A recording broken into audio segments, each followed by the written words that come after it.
17 News is your local election headquarters, and as prices for everything from gas to grapes remain at record highs around the nation, inflation is at the top of many Americans' minds. And that's not expected to change when they take to the polls in November. 17's Maddie Gannon is here with more on what this could mean for this year's election here in Kern County. Maddie?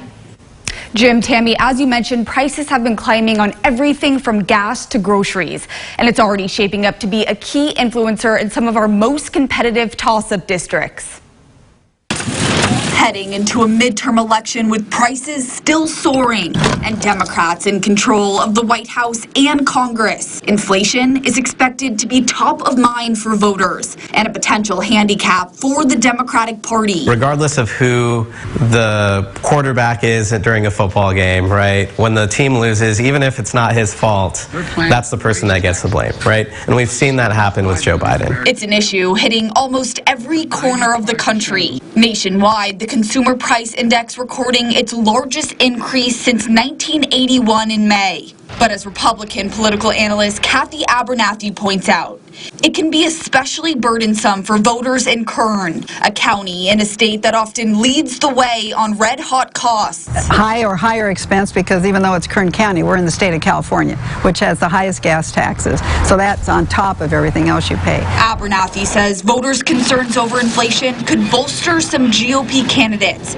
running in the Central Valley's blue-leaning districts. Democratic political analyst Neil Sinapa worries it could be another reason Democratic voters in the Valley aren't motivated to hit the polls. I know that a lot of folks are going to be apathetic. They're not going to feel like they want to turn out.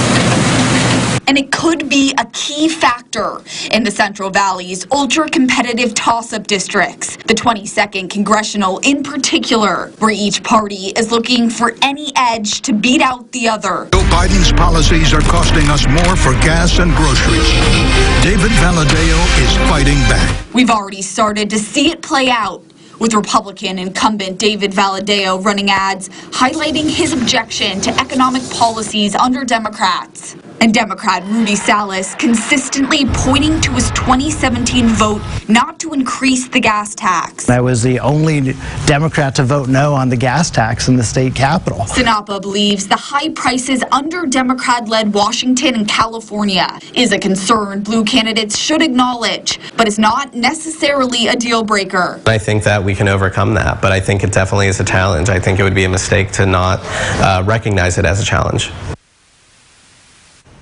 Results from this month's primary election are not yet finalized, but we're now 141 days away from the general election. In studio, Maddie Gannon, 17 News. And still have tens of thousands of votes, ballots yet to be counted here in Kern County. Right, from the primary. At this point, yeah. All right, lawmakers in Sacramento